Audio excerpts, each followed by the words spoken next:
आदरणीय मंच, आप सभी रोहतक और हरियाणा के अलग अलग इलाकों से आए हुए साथी,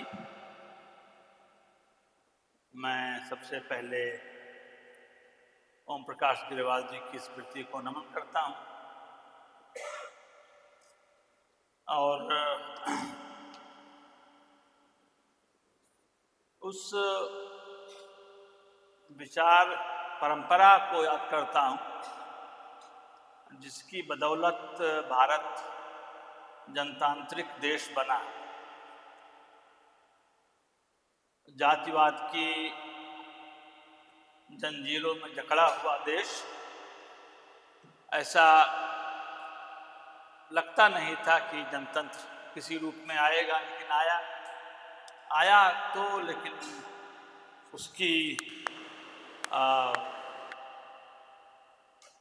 उसको घेरने के लिए, उसको अर्थहीन बनाने की कोशिशें उसी समय से चल रही थी। अभी हमसे पहले कमरेड शर्मा ने बात की इमरजेंसी की। हमको इमरजेंसी पर पुनर्विचार करना चाहिए, ये मेरा प्रस्ताव है। जिस रूप में हम मानते आए हैं उस रूप में मानने में मुझे हिचक होती है। जिस इमरजेंसी के वाहन पर बैठ करके वर्तमान सत्ता अपना परचम लहरा रही है इस समय, पिछले 10-11 सालों से, तो एकदम से उसे उसी तरह से स्वीकार करना, उसी तरह से उसकी निंदा करना, ये बहुत कठिन मामला है।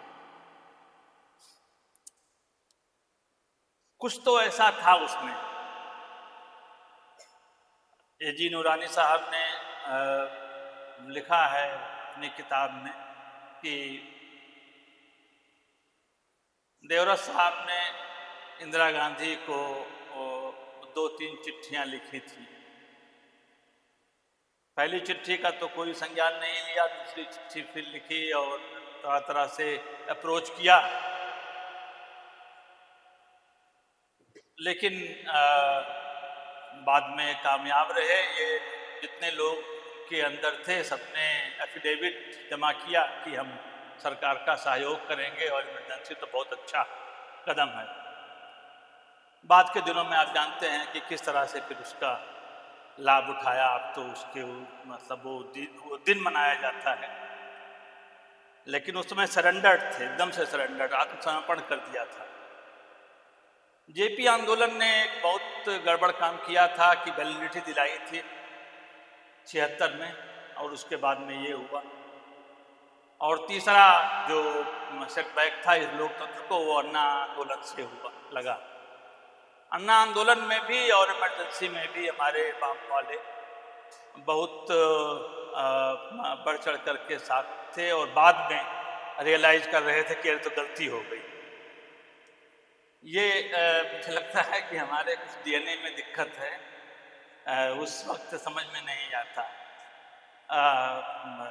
मौका मिल रहा था किसी हमारे ज्योति बसु को कि होना चाहिए प्रधानमंत्री, और पार्टी ने मना कर दिया। मुझे लगता है वो भी गड़बड़ था। जनता पार्टी सरकार में सूचना मंत्री, संचार मंत्री वाला पद लिया था, और उसके बाद में जिस तरह से भर दिया दूरदर्शन में अपने लोगों को, और बाद में तो उसका फल किस तरह से मिल रहा है, अब तो पूरा हाथ में ही है। एक इधर हरियाणा के ही अम्बेडकरवादी पोएट थे जयप्रकाश लीलवान। जयप्रकाश लीलवान नीलोठी गांव झज्जर 2009 में उनकी किताब आई थी, काव्य संग्रह आया था, दूसरा काव्य संग्रह था उनका, समय की आदमखोर धुन। समय की आदमखोर धुन। उसका संज्ञान नहीं लिया। वाम पक्ष वालों ने कहा कि वो तो अम्बेडकरवादी हैं, और दलितवादियों ने कहा कि वो तो कॉमरेड से बहुत उम्मीद करते हैं। तो ना इधर से उनका वो लिया गया संज्ञान, ना उधर से संज्ञान लिया गया। कह करके बात तो आई गई हो गई। यही आदमखोर धुन है। आप नारा लगाइए और उसके बाद में आपको एक निहत्थे व्यक्ति को, 15 साल के लड़के को घेर करके भीड़ मार देगी।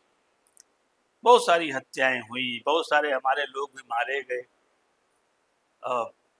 पानसारे, कलबुर्गी, दाभोलकर, गौरी लंकेश वगैरह वगैरह। लेकिन मैं बात कर रहा था उनकी लीलवान की, और चूंकि मेरा अध्ययन मुख्य रूप से दलित साहित्य का ही है, मैं वही अपने को एक्टिविस्ट राइटर मानता हूँ। शुद्ध लेखक नहीं हूँ, साहित्यकार नहीं हूँ, एक कार्यकर्ता लेखक हूँ। तो 9 में जो आया आदमखोर धुन, उसमें उन्होंने कहा कि ये समय बहुत विकट आने वाला है, और अब ये पहल होनी चाहिए कॉमरेड्स के तरफ से कि वे आगे बढ़कर के पहल करें और अलायंस बनाएं। बीएसपी से कोई उम्मीद नहीं है, ऐसा उनके कहने में झलकता था। और इससे फिर वो जाहिर सी बात है एक्सकम्युनिकेट हो गए एक तरह से। तो वो उन्होंने उस अलायंस की बड़ी पुरजोर वकालत की थी आदमखोर धुन में, कि कोई नहीं बचेगा, ना ये बचेंगे ना वो बचेंगे, मिल जाए तो अच्छा। बेचैन रहे वो लगातार, और 2012 में उनका दूसरा संग्रह तैयार हुआ। उसके बाद में 13 में वो छप गया, ओ भारत माँ हमारा इंतजार करना। उसमें उन्होंने उसको आगे बढ़ाया कि अब उस अलायंस से कॉमरेड और जो दलित अम्बेडकरवादी हैं उनके अलायंस से काम नहीं चलेगा। अब राहुल जी को पहल लेनी होगी।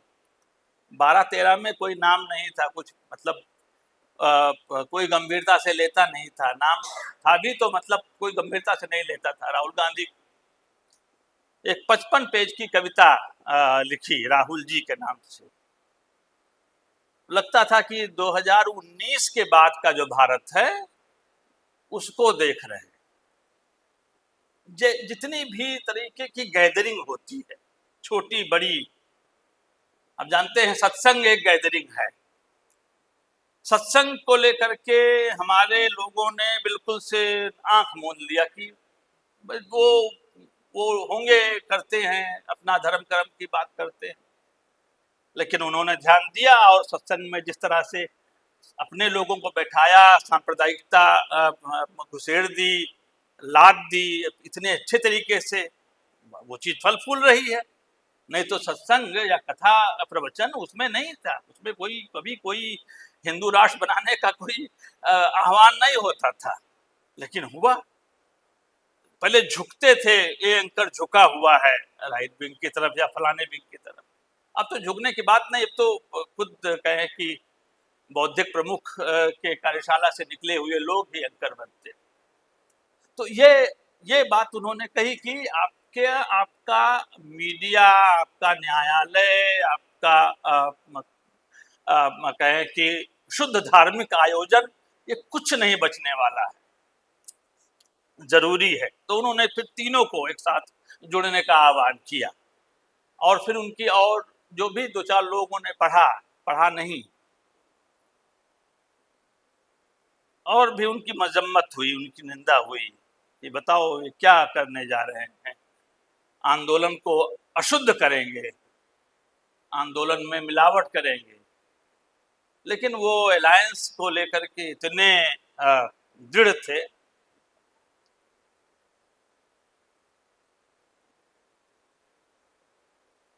2017 में सूचना मिली कि परिवार वालों को, उनकी पत्नी को पुलिस ने फ़ोन किया कि एक डेड बॉडी मिली है और वो फ़ोन में ये नंबर है। गए, लेकर आए, वो नीलवान की डेड बॉडी थी। कैसे मरे वो, पुलिस ने पहले कहा कि अरे हो सकता है एक्सीडेंट हो गया हो। तो जिस कार में थे, कार भी सामने खड़ी हुई थी, वही झज्जर ही आ रहे थे, तो कहीं कोई खरोंच तो लगनी चाहिए, कोई खरोंच नहीं, कार तो बिल्कुल साबुत खड़ी हुई है, उनके शरीर पर कोई खरोंच लगनी चाहिए, वहाँ पर भी नहीं।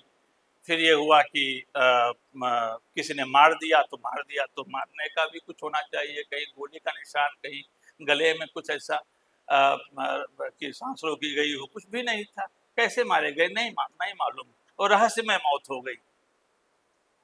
मैं चार एक साल पहले लिख रहा था लंबी कविताओं पर, दलित कविता में लंबी कविताओं पर एक लेख, तब मुझे लगा कि मैं एक बार फिर से, क्योंकि मैंने भी वो संग्रह नहीं पढ़ा था, वो भारत माँ हमारा, हमने कहा भारत माँ क्या होती है भाई दलित साहित्य में। वो समझते थे इन चीज़ों को कि जिसकी इमोशनल अपील है उसको आप यूं ही नहीं छोड़ सकते। है इमोशनल अपील है भारत माँ, उसको नहीं छोड़ रहे थे, मतलब उन चीज़ों को ला रहे थे। तो मैंने नहीं पढ़ी थी वो किताब, तो लेकिन अचानक लगा कि नहीं, वो लंबी कविता थी, 55 पन्ने की कविता थी, 50 पन्ने की कविता थी, समय की आदमखोर धुन, जिसके नाम पर वो रखा गया था, संग्रह का नाम। और ये जो 2013 में आई वो 55, तो मैंने प्रकाशक को फ़ोन किया, उनको भाई एक कॉपी दे दिया जाए। प्रकाशक ने कहा अच्छा रुक कर, ये हमारे इसमें तो नहीं दिखाई, तो गोदाम में है, मंगाता हूँ। अगले दिन फ़ोन आया प्रकाशक का कि गोदाम में सब खुजवा लिया, कहीं किताब दिखी ही नहीं। जितने भी दिल्ली में दुकानें हैं सब जगह पर पता लगाया, लाइब्रेरी में तो खैर खरीदी नहीं होती है दलित साहित्य की, दलित साहित्य से लोग बचते हैं। कहीं पर मान लीजिए कोई सचेत जागृत पुस्तकालय अध्यक्ष है, जो कि आमतौर से रेयर है, तो कुछ किताबें आ जाती हैं, लेकिन वो भी लाइब्रेरी कमेटी होती है, वो कोई ना कोई ऐसा करके बाधा, दलित साहित्य नहीं, मतलब वो लाइब्रेरी में उसकी खरीदी आमतौर से नहीं होती। इसलिए जब मुझे काम करना पड़ा तो घर घर जाना पड़ा। पंजाब में काम किया, उड़ीसा में काम किया, लाइब्रेरी आपका साथ नहीं देगी इस मामले में। तो पुस्तकालय की, इसकी जो किताबों की दुकानें थी दिल्ली में, अब तो बहुत कम हो गई हैं। सबसे बड़ा विश्वविद्यालय दिल्ली विश्वविद्यालय है, वहाँ पर सिर्फ एक दुकान थी किताब की, और उसको भी बंद कराया गया कि यहाँ पर वामपंथी लोग बैठ करके बहस करते हैं, तो न रहेगा बांस न बजेगी बांसुरी, तो किताब की दुकान ही बंद करा दीजिए। अब उसमें नुकसान होता है सबका, लेकिन नुकसान तो वो ठीक है, जितने लोग भले कांवड़िया उतना ही अच्छा है, क्योंकि पढ़ेंगे लिखेंगे फिर तो मुश्किल हो जाएगी। इसलिए कांवड़िया लोगों पर हमारे यहाँ उत्तर प्रदेश में तो बाकायदे विधानसभा में पास हुआ कि इतने की फूल बारिश होगी, इतना खर्चा होगा हेलीकॉप्टर में। और हमारे जूनियर साथियों ने इलाहाबाद में सिर्फ मांग की थी कि भाई पेपर लीक ना हो, उनको घरों से कमरों से निकाल करके पीटा गया। तो प्रायोरिटी तो सही है, क्लियर है, उसमें कोई भ्रम की गुंजाइश नहीं है। मैं कह रहा था कि वो किताब में खोजता रहा, किताब ना प्रकाशक पर बता भी नहीं पा रहा है कि किताब छपी तो गई कहाँ, किसने खरीद ली, बल्क में खरीदी तो कहाँ गई, किताब की दुकानों पर क्यों नहीं है। दलित साहित्यकारों से पूछा तो आमतौर से लोगों ने कहा कि नहीं नहीं, वो उनको कौन पढ़ता था, वही तो था पढ़ता था, किसी ने तो सब गायब कर दिया।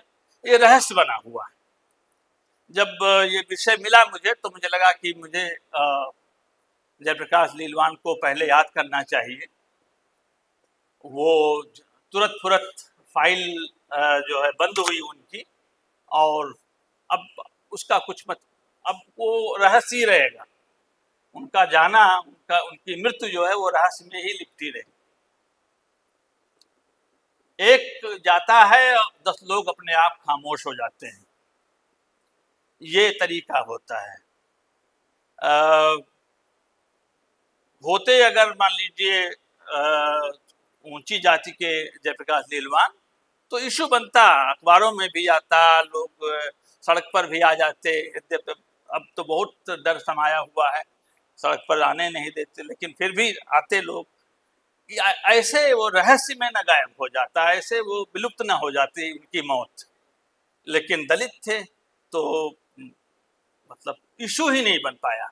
हम 10 लोगों ने मिलकर के 2 बार बैठक कर ली कि नहीं, इसमें तो कुछ होना चाहिए, इसकी तो छानबीन होनी चाहिए। तो छानबीन कौन करेगा? ये एक हिस्सा है जो मुझे लगा कि यहाँ पर आपके सामने रखना ही चाहिए। आप लोग इकट्ठे हुए हैं, रोहतक का जलेश और जो भी प्रगतिशील सोच वाले हैं यहाँ पर आए हुए हैं, ये बहुत बहुत सुखद और बहुत आश्वस्त कर बात है। इससे कॉन्फिडेंस बनता है, सिर्फ आपका नहीं, हम सबका, जो भी इसको इसके बारे में सुनेंगे उन सबका आत्मविश्वास बनेगा। बहुत जरूरी है इस समय। और जो भी जरा भी सचेत है, आज का हो पहले का हो, वो इस बात को पहचानता है। हम मानते हैं कि वो प्रगतिशील सोच के नहीं थे, और ये चीज़ मुझे लगता है कि गई है, लोगों के बीच में फैलाई गई है ठीक से। अभी अभी मैं तो बिल्कुल कहें पूर्वी उत्तर प्रदेश में अयोध्या के उसमें उसका हूँ, गढ़ का हूँ, गोंडा का हूँ। अयोध्या की गायें हमारे यहाँ बांधी जाती थी, इसलिए गोंडा से गोंडा हो गए। एक उसकी व्युत्पत्ति ऐसी की जाती है। तो वहाँ पर सभी को आदेश दिया गया उत्तर प्रदेश में कि भाई सब सुंदरकांड का पाठ करें। तो सुंदरकांड का पाठ हो रहा है हर स्कूल में, हर कॉलेज में। आपके यहाँ भी हो ही रहा होगा, कुछ और का पाठ हो रहा होगा। तो हमसे किसी ने कहा, किसी महाविद्यालय वाले ने, कि आप तो हिंदी के अध्यापक हैं, बोलिए ना इस सुंदरकांड पर। ठीक है, मना नहीं करना चाहिए, कम से कम सरकारी आयोजन में जरूर जाना चाहिए। वो अंततः जनता के पैसे का है, वो पुराना शुद्धतावाद अब नहीं चलेगा, ये समझिए। कहीं भी गैदरिंग है, कहीं भी 10 लोग हैं, आपको जाना चाहिए, अपनी बात रखनी चाहिए, भले नरम स्वर में रखनी चाहिए। अभी मौसम जो है वो नरमी से ही बात करने का है, लेकिन लेकिन बात करने का है, मिलने का है, संवाद करने की जरूरत है। उसमें एक कथन आता है, एक दोहा है सुंदरकांड में, आप में से कुछ लोगों ने वो पढ़ा भी होगा। सचिव वैद गुर तीन जो प्रिय बोलहि भय आस, राज धर्म तन तीन कर होय बेगही नास। अगर सचिव और वैद्य और गुरु, अध्यापक या बुद्धिजीवी भय से प्रिय बोलते हैं, राजा की जय जयकार करते हैं, तो राज्य का, धर्म का, माने मॉरलिटी का, मॉरलिटी का अर्थ धर्म है, और नीति का यानी कि न्यायालय, न्याय व्यवस्था का नाश हो जाएगा। तो राज्य का तो एक तरह से नाश है। आप जाने कि जो सोशल कॉन्ट्रैक्ट थ्योरी है, हमारे कि राजनीति विज्ञान के कई साथी यहाँ पर हैं, प्रमोद गौरी जी तो उसी के आचार्य रहे हैं। उसमें यह है कि भाई स्टेट ऑफ नेचर से परेशान होकर के जनता ने समझौता किया, संविदा की, कि भाई ये जो मत्स्य न्याय है, कोई किसी को मार देता है, सब कुछ अनिश्चित है, अगले पल क्या, अगले क्षण क्या हो जाए हम नहीं जानते, वो खत्म होना चाहिए। तो जनरल विल सौंप दी गई कुछ लोगों को या किसी एक को, और वो जो है इसके आधार पर हम उसको अपनी एक शक्ति सौंपते हैं। मैं धारक को इतने रुपए अदा करने का वचन देता हूं, जैसा लिखा हुआ आता था, तो हम वहां पर हो गया। तो निश्चित है, उसी का है कि भाई राज्य का मतलब है चीजें निश्चित है। पता है कि रोहतक से दिल्ली का इतना किराया है, ठीक है ना, लेकिन आप जानते हैं कि इस बीच में क्या हुआ है, चीजें फ्लक्चुएट करती हैं। सुबह ये किराया रहेगा, दोपहर को ये किराया रहेगा, शाम को ये किराया रहेगा। मुझे बम्बई जाना था, देखा कि राजधानी में इतना किराया है, थर्ड एसी का, पैसा जेब में रखा, पहुंच गया। हमारे घर के पास है सरोजनगर मार्केट में रेलवे रिजर्वेशन काउंटर, करीब 44 काउंटर थे। अभी पिछले महीने में फिर गया था, बहुत दिनों के बाद। अब तो सब कुछ ऑनलाइन हो जा रहा है, तो मालूम हुआ कि 44 में से एक काउंटर फंक्शनिंग है, बाकी तो पूरी बिल्डिंग सूनी है। मुझे लगता है वो जल्दी वो भी कहीं ना कहीं किसी को दे ही दी जाए, क्योंकि प्राइम लोकेशन पर बिल्डिंग है। इसी तरह से जो संचार हाट की बिल्डिंगें थी एमटीएनएल की, वो सब खाली करके दे दी गई हैं। ऊंची ऊंची बिल्डिंगें 6-6 मंजिल की और प्राइम लोकेशन में थी। कनॉट प्लेस में जो संचार भवन था, एमटीएनएल का था, बीएसएनएल का था, कहाँ गया? सब चला गया। राज्य एक तरह से राज्य का खात्मा है, उसका ढांचा हमको दिख तो रहा है, सब कुछ फ्लक्चुएट करता है।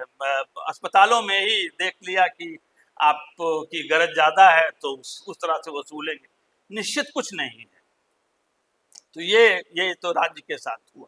उसमें मैं कह रहा था कि असेंबल होना, तो तुलसीदास ने लिखा है कि जो देव सत्ता है, देव सत्ता क्यों बनी रहती है, क्यों उसका बाल बांका नहीं होता? उन्होंने कहा वो 4 तरीके अपनाती है ग्रेजुअली, उसके पास 4 जो है स्टेप्स हैं, 4 तरीके हैं। बहुत विस्तार से उन्होंने देव सत्ता की, यद्यपि ये शब्द खराब है, कमीनगी जिस अर्थ में इस्तेमाल होता है, देव सत्ता की बदमाशी का वर्णन किया है। दूसरे हिस्से में दूसरा सोपान है, अयोध्या कांड में पढ़ना चाहिए। उसमें वो कहते हैं कि ये देव सत्ता जो है वो इसीलिए डोमिनेट करती है कि वो पहले तो डराती है, फिर क्योस भ्रम फैलाती है। अब पता नहीं चलेगा, सुबह नोटबंदी के दौरान आपने देखा, सुबह एक नियम, दोपहर को दूसरा नियम, शाम को तीसरा नियम, 8 बजे के बाद आसपास चौथा नियम, और 11 बजे 5वां नियम कि इतना रुपये आप निकाल सकते हैं। पता नहीं कब कौन सा नियम है, दिन एक ही दिन में आप कंफ्यूज कर जाएं, इसी को क्योस कहते हैं। तो भय भ्रम अरति, अरति का मतलब होता है रति का मतलब प्रेम है, और अरति का मतलब आप जानते हैं नफरत है। तो अरति वो नफरत फैलाती है, लोगों को असंबल होने से मना कर देती, एक तरह से असंभव बना देती है। इकट्ठे नहीं हो सकते, इकट्ठे नहीं हो सकते। उन्होंने कहा कवितावली में कि किसानों से उनकी जमीन छीन ली गई है। किसान क्या करें, क्योंकि जमीन छीनी गई है किसानों की, तो भिखारियों को भीख भी नहीं मिलती। खेती न किसान को भिखारी को न भीख बलि, बनिक को बनिज न चाकर को चाकरी, नौकरी भी चली जाती है। एक बार किसानी ध्वस्त हुई, कृषि आधारित अर्थव्यवस्था है, तो सब कुछ ध्वस्त हो जाता है। तो अंत में यह है कि ऐसा नहीं है कि वो उसके बाद में फिर कोई रास्ता नहीं है। कहाँ एक एकन सो कहाँ जाए का करी, इकट्ठा होते हैं, एक दूसरे से पूछते हैं भाई रास्ता क्या है, और वहीं से रास्ता निकलता है। इकट्ठा होना जरूरी है, देव सत्ता को हराना है तो इकट्ठा होना जरूरी है, संगठन जरूरी है। संगठन के बगैर आप नहीं मतलब उसको शिकस्त नहीं दे सकते, उसका मुकाबला नहीं कर सकते। उस महाविद्यालय वालों ने हाथ जोड़ा कि महाराज महाविद्यालय बंद हो जाएगा, आप इसके योग्य नहीं हैं, आप मानस पर प्रवचन मत कीजिए। वो तो ठीक है, लेकिन लेकिन भाई है, वो बात आई और वो बात फैली भी। तो मैं ये कह रहा हूँ, और उसका देखिए हिंदी में किस तरह का असर है। तुलसीदास से प्रभावित एक कवि हैं जयशंकर प्रसाद।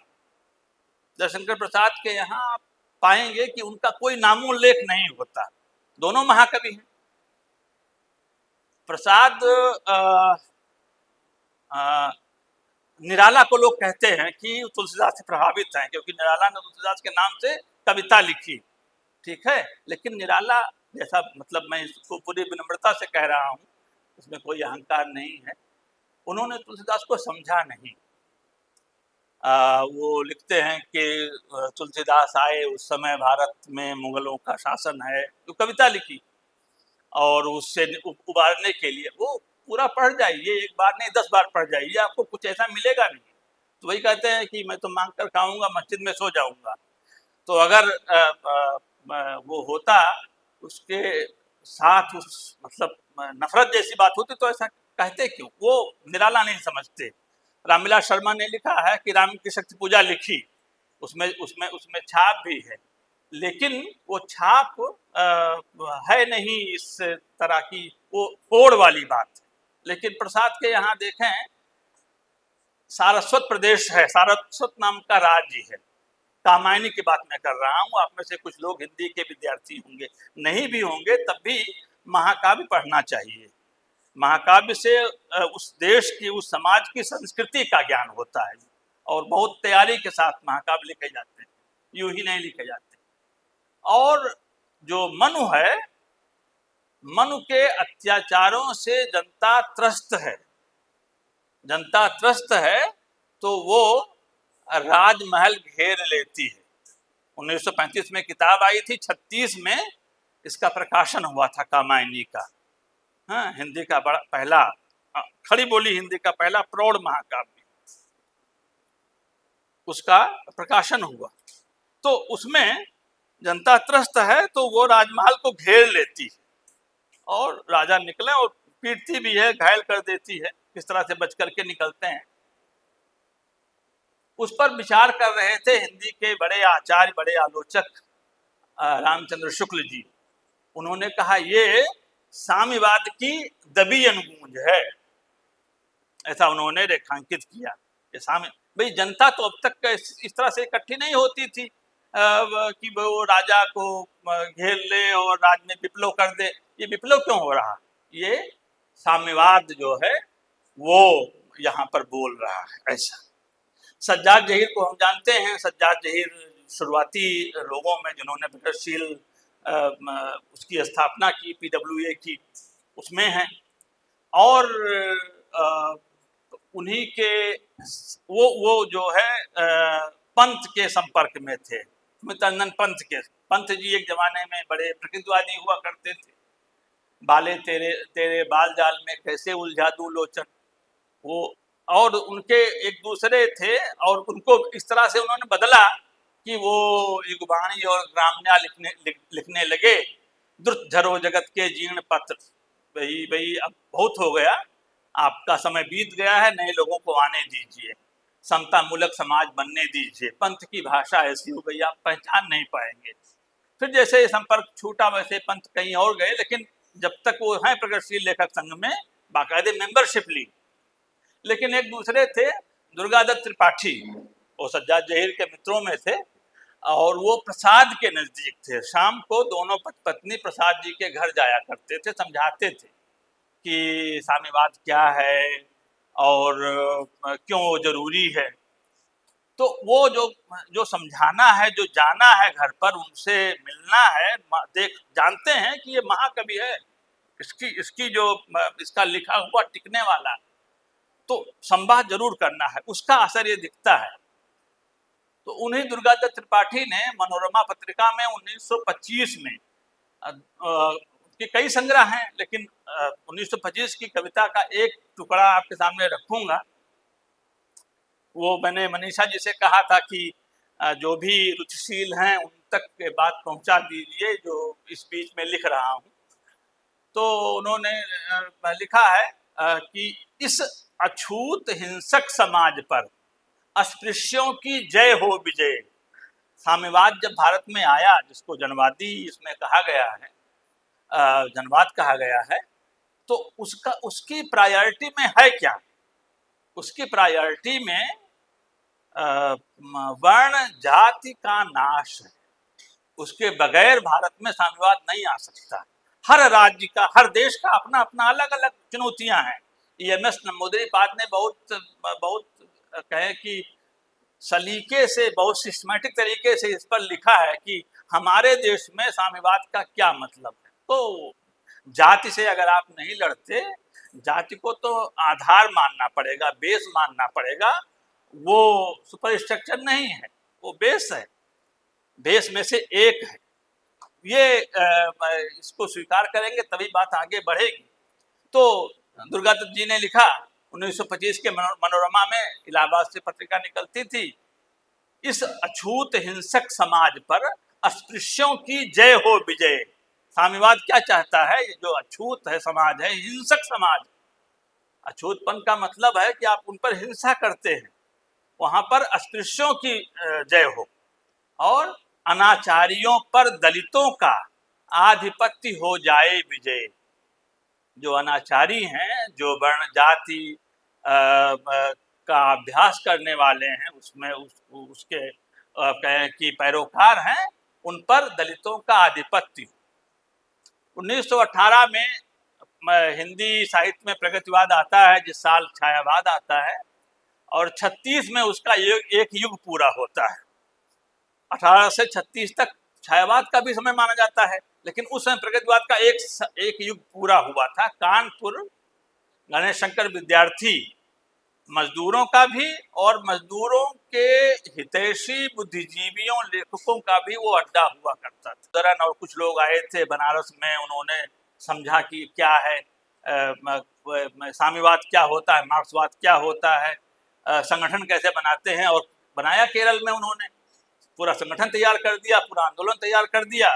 मनीषा जी ने भारत ज्ञान विज्ञान के मेंबर को, हमारे प्रकाशक ने कहा कि एक मुश्त इतनी खरीदारी हरियाणा के अलावा कहीं नहीं हुई। केरल पर मैंने जो किताब लिखी, कम्युनिस्ट आंदोलन का जो व्यवस्थित इतिहास है, वो उसमें है, मिलेगा।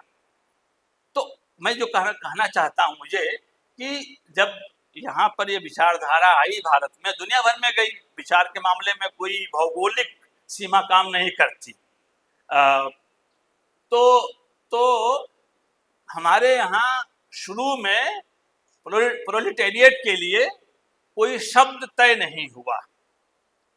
तो शुरू के 1940 तक, 1945 और 50 तक जो प्रगतिवादी कवि हैं, वे सर्वहारा का इस्तेमाल प्रायः नहीं करते, दलित का इस्तेमाल करते हैं। दलित का मतलब सर्वहारा। उसी रूप में इसका विकास हुआ। बाद में जब उधर दलित पैंथर बना, दलित पैंथर का जो घोषणा पत्र है उसको देखिए, और देखिए कि उसका जेनेसिस कहाँ से है। तो ब्लैक पैंथर से है।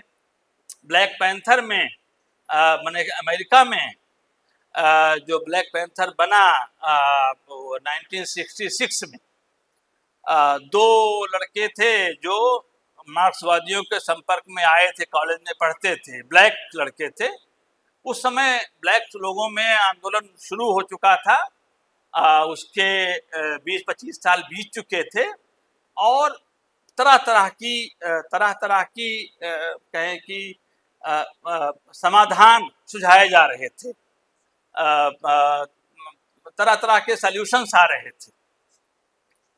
कुछ लोग कह रहे थे कि अगर हम राष्ट्रवादी हो जाएंगे तो हमारा ये मुद्दा जो ब्लैक के उत्पीड़न का है वो खत्म हो जाएगा। कुछ लोगों ने कहा नहीं, ये तो मुक्ति हमारी धर्म में जाने से होगी। लिबरेशन थियोलॉजी उसी समय आई कि ईसा मसीह जो है वो हमारा उद्धार करेंगे, हमको पक्का ईसाई होना है। धर्म में वो पोटेंशियल है, वो ताकत है जो हमको बचा ले जाएगा वो धर्म। तो किसी ने कहा कि नहीं इस्लाम की तरफ जाना, कुछ कई लोग इस्लाम में चले गए कि वहां पर जो है वो हमारी मुक्ति है। इन दोनों युवाओं ने जो इधर से समझ करके लौटे थे अपनी कम्युनिटी में, उन्होंने कहा इससे कुछ नहीं होना है, अतीत में समाधान नहीं मिलेगा, समाधान तो ऐन वर्तमान में है। जिसके पास भविष्य दृष्टि है, पीछे जाने वाली दृष्टि, वहां पर समाधान नहीं है। आग लगे इस राम राज में, इससे पहले किसी ने पढ़ा है केदारनाथ अग्रवाल की कविता, है ना, अच्छी कविता पढ़ी थी केदारनाथ अग्रवाल से। किसी ने कहा कि लेकिन राम राज्य तो है ना एक विकल्प बेहतर समाज का, तो उन्होंने लिखा आग लगे इस राम राज्य में, चमड़ी जलती है गरीब की, ढोलक बनती है अमीर की, कुछ इस तरह से।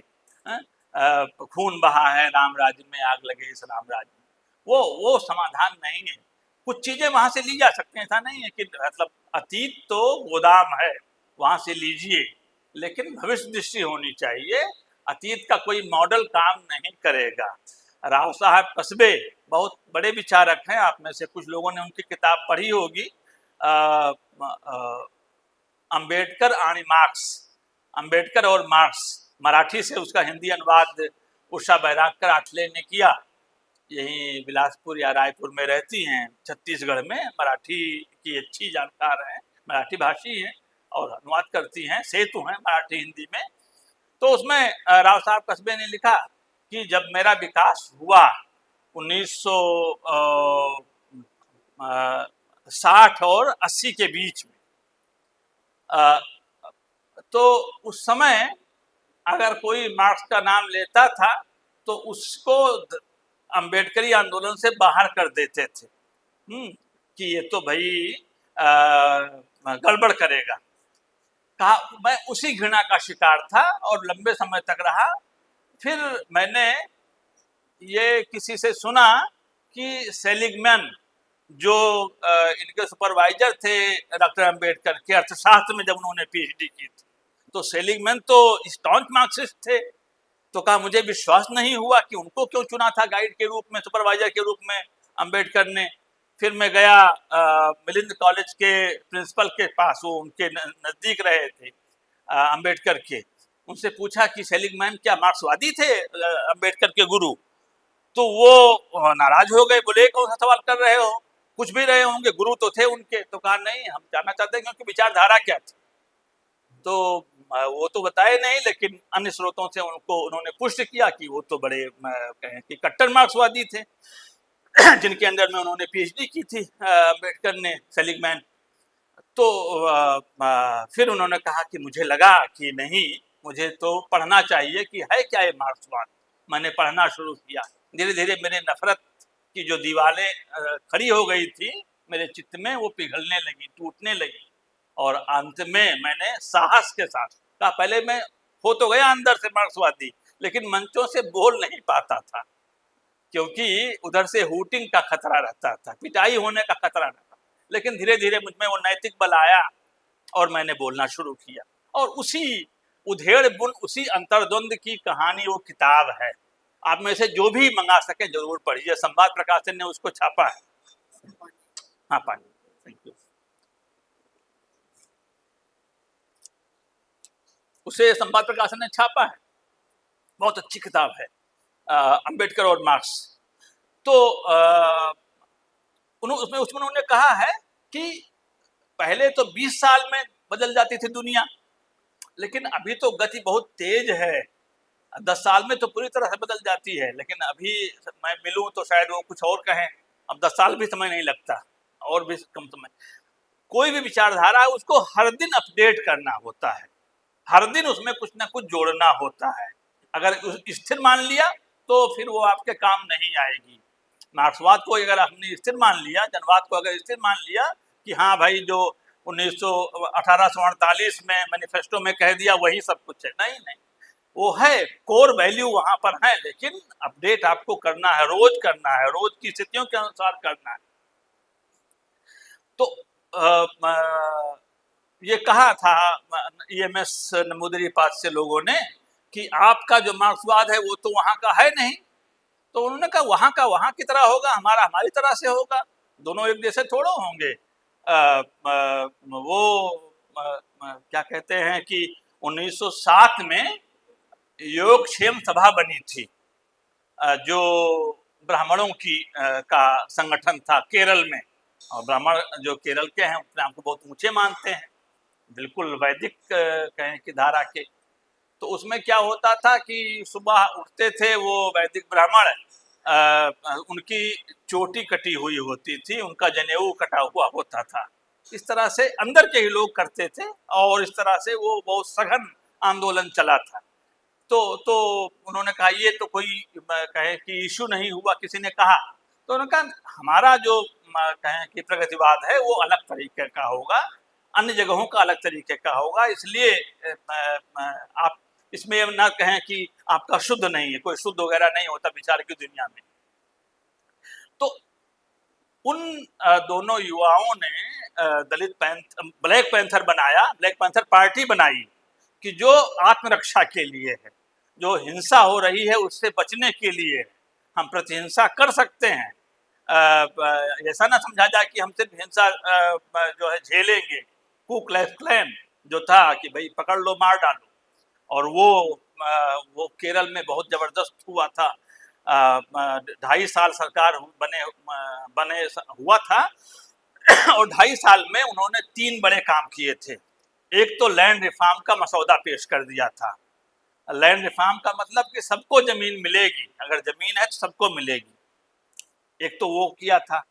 दूसरा किया था कि पुलिस से लाठी रखवा ली थी, बंदूक तो खैर बिल्कुल से मनाही हो गई थी, उनके हाथ में कोई डंडा कोई लाठी नहीं रहेगी पुलिस के हाथ में, पुलिस को निरस्त्र कर दिया था, निशस्त्र कर दिया था, हथियार उनसे रखवा लिया। और तीसरा क्या किया था कि एजुकेशन में सेकुलर एजुकेशन होगा, भारतीय संविधान के अनुरूप शिक्षा होगी, ये काम किया था। और जो नियुक्तियां होंगी उसमें कोई नियम होगा, ये नहीं कि ईसाई स्कूल है तो ईसाई अध्यापक होंगे, और वो भी ईसाई अध्यापक जो पैसे दे सकते हैं, पोस्ट खरीद सकते हैं। वो इसी तरह से इस्लाम में सब में धार्मिक शिक्षा दी जाती थी, वो बंद करवा दिया। तीनों एक दूसरे के दुश्मन थे, ईसाई, इस्लाम वाले और हिंदू, और तीनों एक हो गए। कहा कि अगर ये सरकार रह गई तो धर्म का तो विनाश हो जाएगा, हम में से कोई नहीं बचेगा। तो ट्रिपल अलायंस कहते हैं उसको, ट्रिपल अलायंस हुआ, तीनों मिल गए, सेना बनाई। फादर बडक्कन उसके प्रमुख थे, उन्होंने सेना के लिए सैलरी का इंतजाम किया, पैसा आया बाहर से आया, क्योंकि सभी लोग डरे हुए थे कि अगर ये बात फैली आंध्र प्रदेश में तो सरकार बनते बनते रह गई थी। केरल इसमें तमिलनाडु के में अभी देख लीजिए, मतलब जनवाद और दलित दोनों के बीच का अंतर संबंध देखिए। तो कुछ साल मैंने बिताए बंगाल में, पश्चिम बंगाल में, त्रिपुरा में, कुछ साल बिताए, 6-7 साल बिताए मैंने केरल में रिसर्च करते हुए। एनसीआरबी का डाटा उठा करके देख लीजिए, वो तो भारत सरकार का है, नेशनल क्राइम रिकॉर्ड ब्यूरो, उसका डाटा उठाकर देख लीजिए। इन तीनों राज्यों में आपको जाति आधारित हिंसा की घटनाएं लगभग नहीं मिलेंगी। दलितों को मार दिया गया है, उनका घर जला दिया गया है, उनको लूट लिया गया है, वहां पर जाति के आधार पर रेप हुआ है, ये आपको नहीं मिलेगा। भाई 4 दिन पहले तमिलनाडु में हुआ है, जहां पर इतना कहे कि सघन आंदोलन चला था पेरियार का। उस आंदोलन में, उस आंदोलन की लीगेसी क्या है? जाति आधारित हिंसा खत्म नहीं हुई। 15 या 16 में, 2015 या 16 में मैंने पढ़ी रिपोर्ट, हिंदू में आई थी कि ब्राह्मणिकल फोर्सेज ने धर्मपुरी जिले के 3 गांवों में हमला किया और कुछ घर जला दिए और लूट लिया। तो ब्राह्मणिकल फोर्सेज कहाँ है धर्मपुरी, क्योंकि मैं उससे पहले सर्वे कर चुका था, चला गया तो मालूम हुआ कि वो तो मोस्ट ओबीसी और दलित के बीच का मामला था, लड़का जो है वो दलित था, लड़की ओबीसी थी, शादी की थी उन लोगों ने, और उसका परिणाम ये हुआ कि उन ओबीसी जो एक जमाने में वो तबका वो पेरियार के आंदोलन में था, उसने हमला किया और करीब 600 घर, 3 गांवों में 600 घर पहले लूट लिए, उसके बाद में उसको जला दिया। वो 50 साल पीछे चले गए। वो मतलब अगर बना भी लेंगे अपना घर, अपना परिवार, तो भी वो आर्थिक स्थिति नहीं कर पाएंगे। ये तरीका होता है। यहीं पर हरियाणा में ही सालवन में, झज्जर में क्या कहते हैं, हाँ, हिसार में, मिर्चपुर में, हाँ, कितनी सही घटनाएं हैं। एक किताब मेरी इसी पर है, हिंसा की जात नाम से, जो पिछले 23 साल का लेखा जोखा है, एक्चुअल जो घटनाएं हैं हिंसा की। और उसमें मुझे कोई घटना ना तो त्रिपुरा में मिली, ना तो बंगाल में मिली, और ना तो केरल में मिली। जाति आधारित हिंसा की घटनाएं नहीं। ऐसा नहीं कि हिंसा नहीं होती, हिंसा खूब होती है, लेकिन वो जो ढांचा था जाति आधारित हिंसा का, वो सरकार आई सबसे पहले उसने उसको तोड़ दिया। अब संभव नहीं रहा। ये जो है वो परिणाम होता है। 10 साल के लिए सरकार आ जाए हरियाणा में, वाम की सरकार आ जाए, कम्युनिस्ट गवर्नमेंट आ जाए, देखिए ये जो हिंसा की प्रयोगशाला है, सब खत्म हो जाएगी, सब बंद हो जाएगी। क्योंकि तीन राज्यों का तो अनुभव यही बताता है, जहां पर भी मजबूत हुए हैं साम्यवादी, वहां पर ये वाली हिंसा खत्म हुई है। पितृसत्ता वाली जो हिंसा है उसमें समय लगता है। वो मैंने देखा अभी इन दिनों, उसी पर वही सीरीज जो लिख रहा था उसी का 2 हिस्सा भेजा था मनीषा जी को। आप में से कुछ लोगों ने उसको देख भी लिया होगा। 5 भागों में है वो, बाद में भेज दूंगा जिनकी भी रुचि है, और रुचि होनी चाहिए, पढ़ना चाहिए। तो कम्युनिस्ट मैनिफेस्टो जो 1848 में आया, उससे निकला ब्लैक पैंथर का मैनिफेस्टो। मैनिफेस्टो का मतलब यह है कि हमारे इरादे गुप्त नहीं हैं। जो वर्चस्ववादी होते हैं उनके इरादे गुप्त होते हैं, इसीलिए मुहावरा बना, मुंह में राम बगल में छुरी। तो राम वाले ही छुरी रखते हैं, वो मैनिफेस्ट नहीं करते अपने को। मुहावरा यही कहता है। वो मैनिफेस्टो उन्हीं का होता है जो पारदर्शी होते हैं। इसलिए कम्युनिस्ट मैनिफेस्टो बना, फिर ब्लैक पैंथर का मैनिफेस्टो बना, फिर दलित पैंथर का मैनिफेस्टो बना। लीनेज बिल्कुल क्लियर है, वो वही परंपरा है। और ये जो मैनिफेस्टो की है, और इसीलिए 72 में दलित पैंथर बना था, 73 में मैनिफेस्टो आया। जब वो स्थिर हो गया और ये हुआ कि हाँ अब हमको अपनी प्रायोरिटीज तय कर लेनी है, तब ये हुआ कि नहीं, मैनिफेस्टो लिख दिया जाना चाहिए। 1833 में जो दुनिया भर के से निकाले हुए लोग थे, वो आकर के पेरिस में रहते थे, हैं। तो 1833 या 34 में उन्होंने बनाया था लीग ऑफ द आउटलॉज। जो आउटला हैं, जो विधि बहिष्कृत हैं, उनका लीग, उनका संघ। तो बाद में 4-5 साल बाद में उनको लगा कि ये विधि बहिष्कृत क्या है, हम तो न्यायी लोग हैं, तो उसका नाम बदल दिया, लीग ऑफ द जस्ट कर दिया, न्यायी लोगों का। और फिर उन्होंने कहा कि लीग ऑफ द जस्ट जो है वो उसकी जो है उसकी नीतियां, उसके सरोकार वो लिखे हुए होने चाहिए। तो उन्होंने खोज भी शुरू की कि कौन लिख सकता है हमारी नीतियों को, जो न्यायपूर्ण समाज, न्यायपूर्ण दुनिया की जो नीतियां होंगी। तो उसी में उनको मार्क्स और एंगल्स याद आए, बुला लिया, कहा कि आप जो है लिखिए, ठीक है। फिर इधर जो है वो फ्रांस की सरकार वैसे भी परेशान थी, वहाँ पर भी तो हो सकता था क्रांति, हो सकती थी, विफल हुई, होते होते रह गई। जिस तरह से कम्यून बने थे, चाहे फ्रांस के हों चाहे इंग्लैंड के हों, कम्यून का मतलब ऐसा गांव बना लिया जिसमें सब बराबर होंगे। अब जिसमें सब बराबर होंगे, उसको सत्ता इतना उससे डरती थी घेर लिया पुलिस से, फौज लगा दी, गांव जला दिया, उजाड़ दिया, कहीं और जाकर के बसते थे। इस तरह से कम्यून को उजाड़े गए। कम्यूनों का इतिहास, इसके लिए अलग से एक कार्यशाला होनी चाहिए हमारे बीच में। तो वो फिर इधर इधर फ्रांस की सरकार का शिकंजा कसने लगा कि ये लोग तो कुछ गड़बड़ कर रहे हैं, न्यायपूर्ण समाज लाना चाहते हैं दुनिया में, इनको यहाँ से हटाओ। उनको लग गई भनक, चले गए इंग्लैंड, वहीं पर थे ही मार्क्स और एंगल्स, और उन्होंने, उनको जिम्मे काम सौंपा गया 1848 में, उन्होंने ये मैनिफेस्टो, तब उसका नाम बदल दिया गया, तब वो कम्युनिस्ट लीग हो गई, league of the outlaws, league of the just और कम्युनिस्ट लीग, इस तरह से तीनों। मतलब जो न्यायपूर्ण समाज है वही हमारा सरोकार है, वही हमारा एजेंडा है, वही हमारा उद्देश्य है, ये समझिए। दलित एजेंडा वो भी न्यायपूर्ण है, न्यायपूर्ण समाज का है, लेकिन उसमें क्या है कि उसमें बहुत तरह के तत्व हैं, काम कर रहे हैं,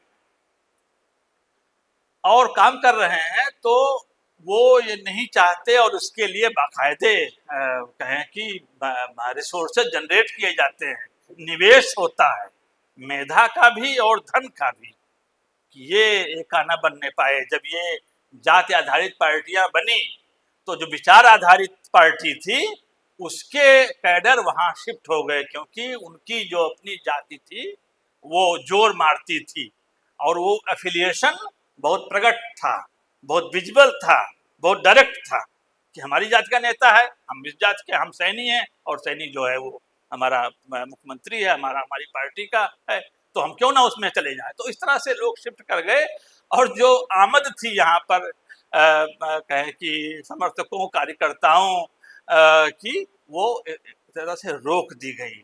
ये जितने भी जाति आधारित पार्टियों का उभार हुआ है, अस्मिता के सवाल बहुत जरूरी हैं, उससे इनकार नहीं किया जा सकता, लेकिन ये अस्मितावाद का जब मामला आता है तो फिर दिक्कत आती है। अस्मितावाद स्ट्रक्चर नहीं तोड़ना चाहता, स्ट्रक्चर में एडजस्टमेंट कैसे हो जाए, इसलिए न्याय की बात नहीं, सामाजिक न्याय।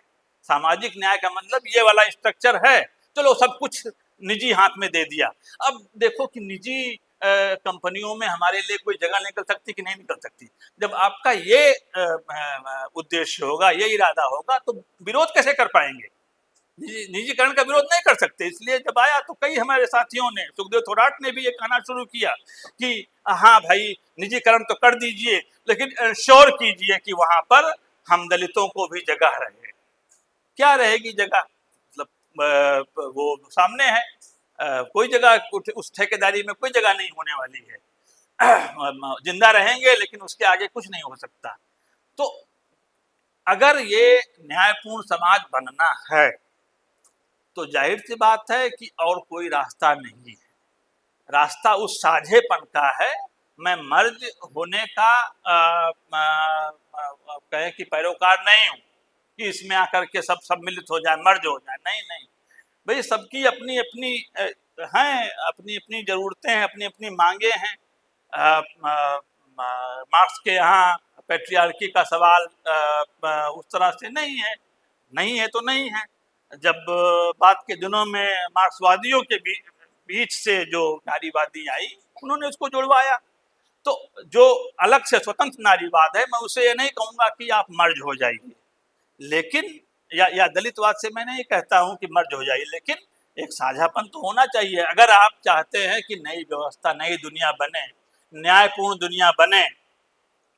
विमर्श का मतलब क्या है? विमर्श का मतलब यह है कि किसी अंतिम निष्कर्ष पर न पहुंचना। ये अस्मितावादी शब्द है।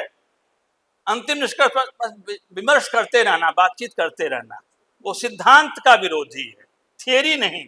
जहां हम कहीं पहुंचते हैं, किसी उस पर पहुंचते हैं, कंक्लूजन पर नहीं पहुंचना है, बस बातचीत चलती रहे, बस वो एडजस्टमेंट के स्पेसेज, उसके अवसर खोजे जाते रहें, ये है। इसीलिए इनकलाब नहीं है, क्रांति नहीं है, विप्लव नहीं है, क्या है? प्रतिरोध है। विद्रोह और प्रतिरोध में ही अंतर है कि प्रतिरोध ढांचे को हटाने की मंशा से नहीं होता। तो थोड़ा सा खड़े हो गए, अच्छा ठीक है, ये वाली जगह हमारे लिए, चलो हम बैठ जाते हैं फिर। तो ये इन दोनों अंतर है। इसलिए मैं कह रहा हूँ कि अगर न्यायपूर्ण समाज में हम सबके अधिकार सुरक्षित हैं, हम सबकी मनुष्यता सुरक्षित है, तो ये साझापन होना चाहिए। और उसके लिए मुझे लगता है थोड़ा थोड़ा सा सबको अपनी जो ज़मीन है उसमें गुंजाइश बनानी होगी। मुझे मौका दिया, कहने के लिए बहुत कुछ है। 92 में ग्लासनोस्ट आया, पेरोस्त्रोइका आई, सोवियत संघ गया, और उसके 32 साल पहले, और ये बात मैं राव साहब कस्बे से कह रहा हूँ, उन्होंने बाकायदे इसका अध्ययन किया। राव साहब कस्बे ने लिखा है कि अंबेडकर ने कहा था, जिसको हम पॉलिटिकल थियोलॉजी कहते हैं, उसकी वकालत की थी कि ईसाइयत हटाना संभव नहीं है अगर आपने उनको कोई विकल्प नहीं दिया। तो कहा कि सोवियत संघ को चाहिए कि वो बुद्धिज्म को अपना स्टेट रिलीजन बना ले, तो वो वाली इच्छा पूरी हो जाएगी, जो आध्यात्मिक मांग है वो पूरी हो जाएगी, और जो विचारधारा है वो साम्यवादी रखे, लेकिन राज्य का धर्म जो है वो बुद्धि, तो फिर ये टिकाऊ रहेगा। नहीं तो कभी भी धार्मिक लोग, संगठन उनका अंदर अंदर बहुत मजबूत हो रहा है, पलट देंगे इसको। तो पूंजीवादियों ने इसके समझौता किया और इस तरह से पलटा। एक चीज चली 80 के आसपास, नहीं 90 में आई, अमेरिका में ही आई, जो ब्लैक फेमिनिस्ट आई, उन्होंने ये बात कही, बेल हुक्स की किताब है क्लास मैटर्स, कि हम जो ब्लैक स्त्रियां हैं, बुद्धिजीवी हैं, वो क्लास को तो कोई वैलिड कैटेगरी मानती नहीं। 1942 में भारत में आया था क्रिप्स मिशन, स्टेफोर्ड क्रिप्स आए थे कि कैसे गवर्नेंस भारत का बेहतर हो, उसमें लोगों की, स्टेक होल्डर्स की राय लेने के लिए। तो सबने अपनी अपनी बात की, भाई हम भी बोलेंगे, हम भी अपनी बात रखेंगे। तो डॉक्टर B.R. अम्बेडकर ने भी कहा कि हम भी अपनी बात रखेंगे। तो किस प्लेटफॉर्म से रखेंगे? तो कहा कि हम स्वतंत्र मजदूर दल के नेता हैं। वो था 36 में बना था, ये पार्टी बनी थी, इंडिपेंडेंट लेबर पार्टी। तो कहा उसके नेता हैं। अब क्रिप्स साहब घबरा गए, वहाँ तो घबराए हुए थे लोग ब्रिटेन में, इंग्लैंड में, कि कभी भी ये जो लेबर लोग कुछ गड़बड़ कर सकते हैं, पलट सकते हैं, यहाँ पर भी लेबर पार्टी है। तो कहा कि अम्बेडकर को कहलवाया गया कि ये लेबर कोई कैटेगरी नहीं होती। श्रमिक कौन सी कैटेगरी है? हिंदू हैं, मुसलमान हैं, अछूत हैं, ब्राह्मण हैं, तेली हैं, बनिया हैं, ये सब कैटेगरी तो हैं। श्रमिक, लेबर कौन सी कैटेगरी है? हम इसको नहीं मानते, आप इसको छोड़िए। तो उन्होंने फिर बनाया Akhil Bharatiya scheduled caste federation. कहाँ, अब ठीक है, अब ठीक है, अब आप आइए, आपकी बात सुनते हैं। तो लेबर पार्टी तोड़वा करके और शेड्यूल्ड कास्ट फेडरेशन से उनको मौका मिला। वो हुक उनके भीतर बनी रही, और मरने से पहले उन्होंने भारतीय रिपब्लिकन पार्टी को कंसीव किया। होते उनके रहते बनती तो उसका दूसरा ही रूप होता। उनके मरने के बाद में उनके अनुयायियों ने बनाया, सबके प्रति श्रद्धा है, लेकिन थे अवसरवादी, और उन्होंने उसको जाति संगठन, जाति आधारित पार्टी बना दी। ये महारों की पार्टी है। उससे क्या हुआ आप जानते हैं, उसका क्या इतिहास रहा। कुछ कुछ ऐसा नहीं है कि सब कुछ गड़बड़, कुछ कुछ हुआ, लेकिन फिर वो एक बड़े पैमाने पर डिसइल्यूजनमेंट आया, मोह भंग का दौर आया, और उस मोह भंग के दौर ने ही युवाओं को परेशान कर दिया कि ये तो हमारा जो है वो समाधान नहीं है। तभी वो लोग पैंथर की तरफ आए, पैंथर में शामिल हुए। 18 से 28 साल के युवा थे, सब एक्टिविस्ट थे और सब पोएट थे। तो वो उन लोगों ने फिर युगांतर कर दिया। तो ये समझा जाना चाहिए। तो वो जो मैं कह रहा था कि एक बहुत मैंने उनका कहना था कि मैं साम्यवाद से, जितना मैंने पढ़ा है, भारत का किसी साम्यवादी ने नहीं पढ़ा, ये उनका दावा था अम्बेडकर का। उतना किसी ने मार्क्सवाद नहीं पढ़ा भारत में। और ये भी कि मैं तो चाहता हूं कि ये व्यवस्था हमेशा के लिए रहे। इसीलिए मैं बुद्धिज्म को प्रस्तावित कर रहा हूं कि दोनों का अलायंस हो जाए तो जो जो जो पॉलिटिकल थियोलॉजी बनेगी उसमें। लेकिन आप जानते हैं काठमांडू में अंतिम भाषण उनका हुआ था और उस अंतिम 56 में वो गुजरे, परिनिर्माण हुआ और वो भाषण गायब हो गया। उनका लिखित भाषण था, बाद में जब आया सरफेस पर बाहर निकला तो उसका शीर्षक था बुद्ध और कार्ल मार्क्स। मूल जो निबंध था उसमें बुद्ध एंड कार्ल मार्क्स था, लेकिन लोगों ने कहा ये तो गड़बड़ हो जाएगा तो और कर दिया, या तो ये रही है या तो वो रही है। जबकि उनका उनका उनका बिल्कुल क्लियर था इस मामले में डॉक्टर अम्बेडकर का। और सारी बातें खोज करके राव साहब कस्बे लेकर के आए जो उन्हीं के परिवार से जुड़े हुए हैं। फिलहाल मैं इसको और आगे नहीं करूँगा, इतना कहते हुए कि वो जो मैं कर रहा था इंटरसेक्शनलिटी का जो एक कहें कि एक विचार आया कि हमारा जो उत्पीड़न होता है वो किसी एक स्रोत से नहीं होता, कई चीजें होती हैं। वो क्रेनशॉ नाम की लीगल एक्सपर्ट थी, पूरा नाम मैं भी भूल रहा हूँ, क्रेनशॉ के नाम से है। उन्होंने तमाम पुलिस और न्यायालय के कागजात को खंगालते हुए जितने भी तरह के अत्याचार थे उनका अध्ययन किया और फिर ये निकाला कि अगर कोई स्त्री सताई जा रही है तो लगेगा कि वो पितृसत्ता की सताई हुई है। लेकिन पितृसत्ता कहाँ से बल मिलता है? उसको मिलता है बल पूंजीवाद से।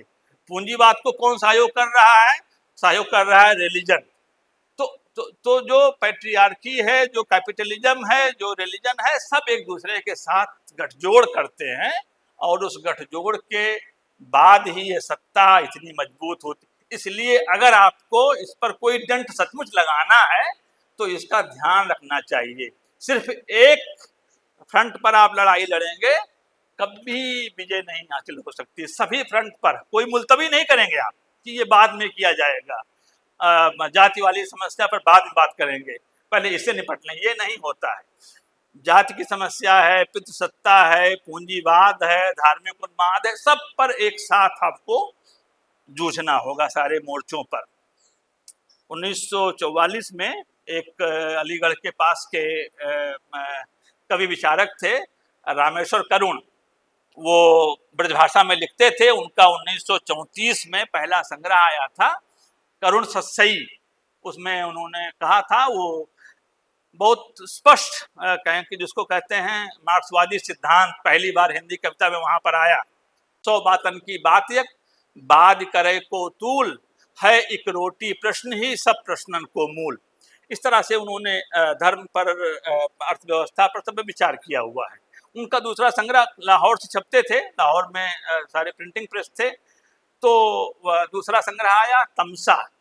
तमसा में उन्होंने लिखा, और ये आरोप लगता है प्रगतिवादी साहित्यकारों पर खासतौर से, कि उन्होंने जाति का संज्ञान नहीं लिया। जाति को उन्होंने पहली प्राथमिकता रखा। वर्ग की चर्चा ही आपको नहीं दिखाई पड़ती है, जाति ही जाति दिखाई पड़ती है। अगर आप जाएं तो विमर्श जो है वो कुछ का कुछ कर देता है। विमर्श आपको काट देता है टेक्स्ट से, मूल पाठ से काट देगा और फिर कोई ऐसा नैरेटिव दे देगा कि आप उसी में डूबते उतराते रहेंगे। इसलिए मूल पाठ तक जाना चाहिए। किसी ने कह दिया कि देखिए प्रगतिवादियों ने कभी जाति की चर्चा नहीं की, हमेशा वर्ग वर्ग करते रहे, तो आप कहिए रुकिए, जरा मूल पाठ की बात कर ली जाए। जब मूल पाठ पर जाएंगे तो मालूम होगा कि सिर्फ जाति ही जाति है। हमको तो कई बार तकलीफ होती है कि वर्ग कहाँ गया, इन लोगों ने वर्ग क्यों नहीं रखा सरोकारों में। तो ये है।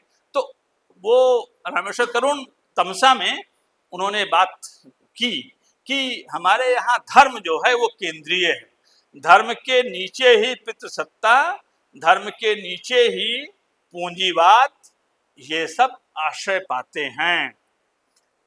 गठजोड़ है अर्थसत्ता, जाति सत्ता और राजसत्ता का, इनका गठजोड़ है। पितृसत्ता यहाँ पर नहीं। 1944 में उनके लिए पितृसत्ता कोई बड़ा इशू नहीं था, बाद में आया। लेकिन उनके लिए नहीं था। आप हम कह सकते हैं कि धर्म सत्ता के साथ जुड़ा हुआ मामला है, पति परमेश्वर है, जैसे ही आप कहते हैं वैसे ही वो धर्म सत्ता का मामला हो जाता है। धर्म सत्ता से ही इसको वैधता मिलती है। ऐसा हम बचाव कर सकते हैं करुण जी का, लेकिन करुण जी ने, परमेश्वर करुण ने उसको अलग से रेखांकित नहीं किया है। तो उनकी 2 लाइनें सुना करके मैं अपनी बात खत्म कर दूंगा, ज़्यादा ही समय ले लिया। दुज देवों ने जब देखी, 44 में है, 90 में आता है इंटरसेक्शनलिटी का सिद्धांत, लेकिन ये बात तो 44 में कही जा रही है, मतलब 44 में संग्रह छपा है, कब तक पहले लिखी गई होगी। दुज देवों ने जब देखी, दुकान ना अपनी चलती, पोथों की ब्रह्म बगीची, उगती न फूलती फलती, मठ मंदिर में तीनों का गठबंधन होना ठहरा, धन धर्म और सत्ता का नित सुख से सोना ठहरा, तुम रक्षा करो हमारी, हम रक्षा करें तुम्हारी, अत्याचारी से मिलकर बल पाए अत्याचारी। ये जो गठबंधन है, तो गठजोड़ है अत्याचारियों का, अत्याचारी विचारधाराओं का, इसका संज्ञान लेना जरूरी है, तभी हम इसके साथ जूझ पाएंगे, मुकाबला कर पाएंगे। मुझे मौका दिया, मैं जलेश हरियाणा का, जलेश रोहतक का, अपने साथी मनीषा और प्रमोद गौरी का, राजली साहब भी यहाँ पर हैं, जयपाल जी भी यहाँ पर हैं, सभी लोग हैं हमारे कहें कि मित्र, शुभचिंतक और हम कदम इस संघर्ष में। सबको सलाम करता हूँ और विदा लेता हूँ। शुक्रिया।